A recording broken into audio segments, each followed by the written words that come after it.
Excusez-moi.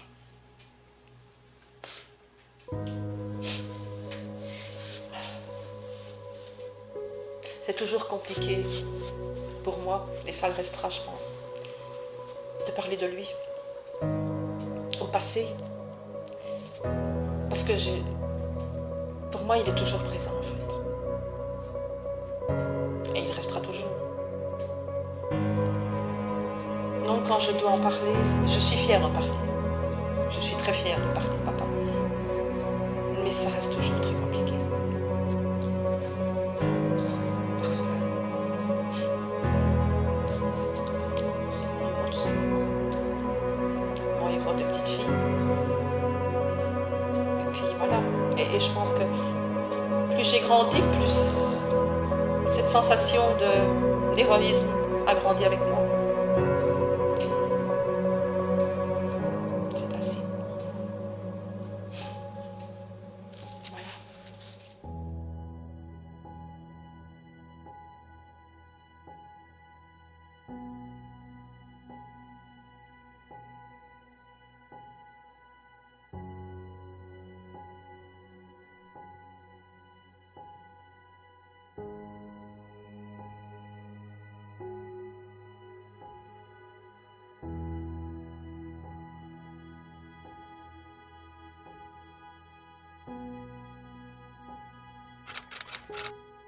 Eh bien, je m'appelle Keenan Doris.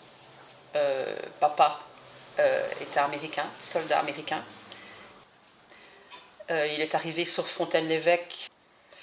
Il a rencontré maman lors d'un bal. Il faut savoir que papa organisait tous les samedis soirs, à l'hôtel de ville de Fontaine-l'Évêque, la garnison de papa organisait un bal. Et mes parents se sont connus lors d'un bal. Et papa est reparti aux États-Unis en 1945 avec sa garnison. Et maman est partie le rejoindre 2 mois après. L'armée américaine avait affrété des bateaux uniquement pour les femmes qui avaient épousé des soldats américains. Donc maman a pris le bateau à Bremenhaven, en Allemagne, a rejoint New York. Et là, à New York, mes grands-parents l'attendaient parce que papa n'était pas présent. Il était de retour avec sa garnison et il a seulement revu maman 6 mois après. Et au bout de 6 mois, ils se sont revus. Ils se sont installés à Philadelphie. Sur l'entrefaite, mon grand-père en Belgique est décédé. Ma grand-mère est partie rejoindre mes parents aux États-Unis. Et ils y ont vécu encore 5 ans. J'ai une sœur qui est née là-bas, qui est enterrée là-bas. Et 5 ans après, ils sont revenus par ici. Mon papa était militaire volontaire. Il s'est engagé dans l'armée américaine, il avait 19 ans.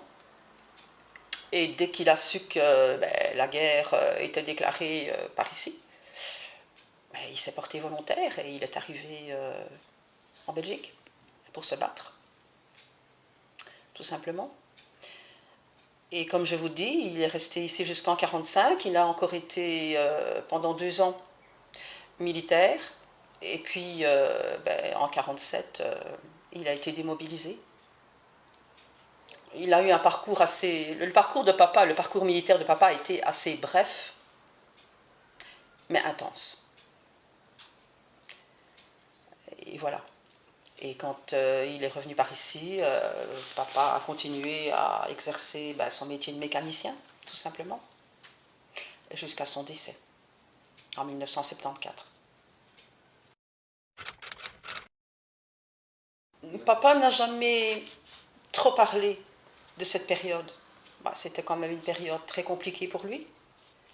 Hormis le fait qu'il est arrivé ici pour se battre, il a quand même quitté sa famille, en ne sachant pas s'il allait revoir ses parents, ses frères, parce qu'il savait quand même que ses frères aussi, parce qu'ils n'étaient pas ensemble, ils ont été un peu dispersés partout, il ne savait pas s'il allait revoir ses frères et ses parents. Donc c'était une période très compliquée et papa ne m'a pas beaucoup expliqué cette période. J'ai plus eu de maman, en fait. Mais papa est toujours resté très en retrait concernant cette période. Comme je disais, ben, il a perdu quand même pas mal de ses copains. De toute son unité, il n'en restait pratiquement pas. Donc, ça a quand même été une période très, très noire pour lui. Et je pense que expliquer, ça devait être très... Il se remémorait tout ça, en fait. Et c'était très pénible pour lui. Donc, il a toujours resté très, très en retrait de ça. Papa m'a toujours montré le côté positif de son arrivée en Belgique, en fait. Et le côté positif pour papa, c'était la rencontre de maman. Parce que il faut savoir que ça a été une très belle histoire d'amour, mes parents. C'était vraiment l'amour avec un grand A. Parce que bon, maman a quand même tout laissé par ici. Et est partie ben, pour le nouveau continent, en ne sachant pas où elle allait vraiment atterrir.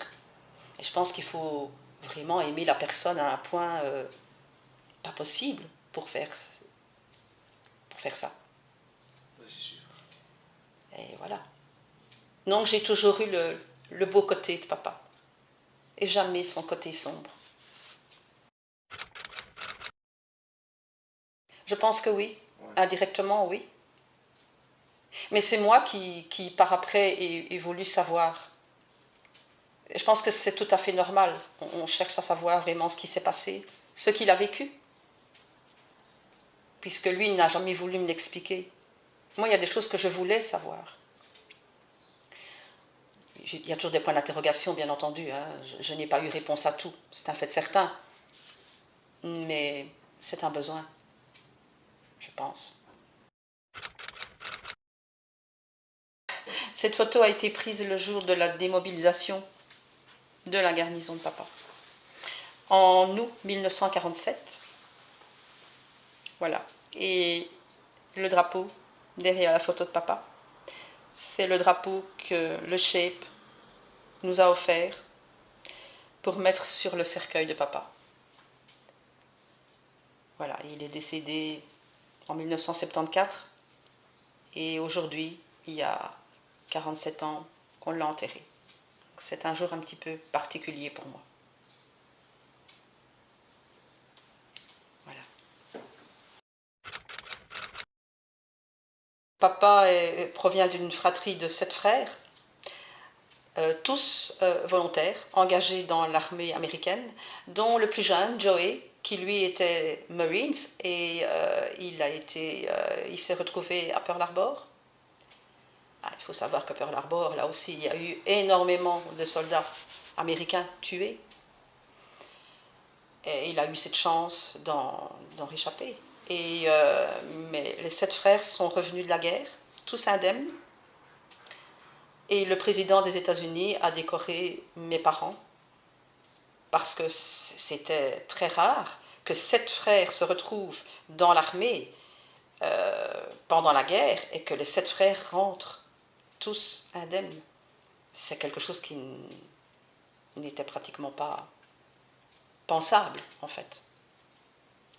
Parce que bon, il y a quand même énormément de parents qui ont vu partir leur fils en sachant très bien qu'ils ne les reverraient probablement plus.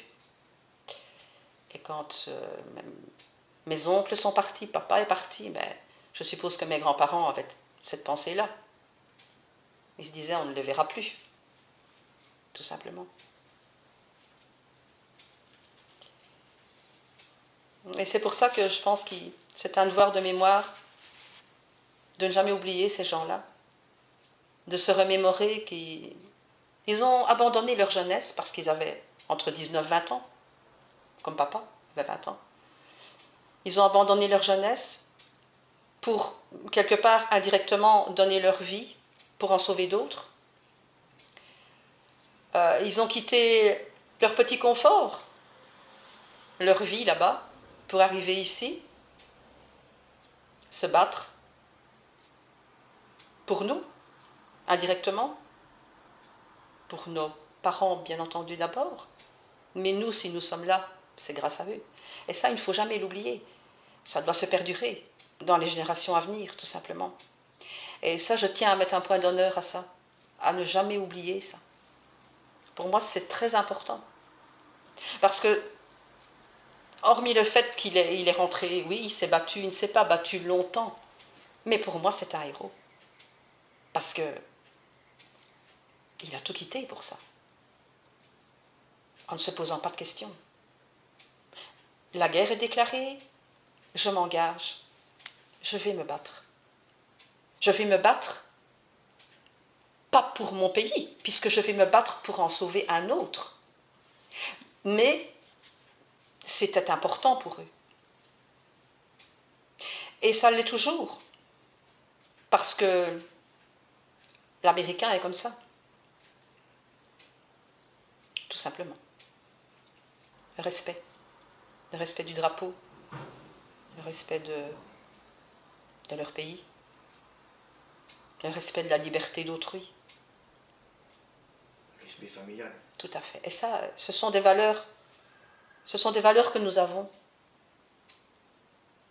Et j'en suis fière, parce que papa m'a élevée avec ces valeurs, avec le respect.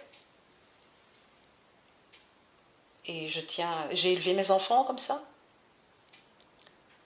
Et c'est quelque chose que je tiens énormément. C'est indispensable. Et mon papa vit toujours au travers moi. À travers moi, il est là, il est présent. C'est comme ça.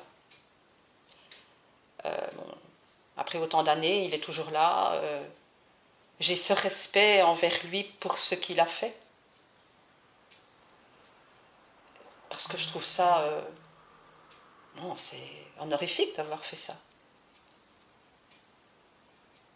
Je pense. Voilà, mais non. Il ne s'est pas posé de questions, en fait. Et ses 6 frères non plus. Ils ont appris ça, la déclaration de la guerre, et bien voilà, ils se sont tous engagés volontaires, et ils sont tous partis au front.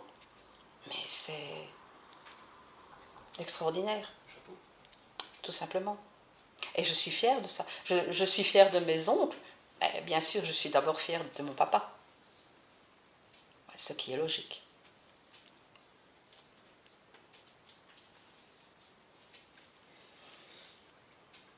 Et je suis doublement fière aujourd'hui parce que, bon, comme je vous disais, c'est un jour particulier aujourd'hui. Et je pense que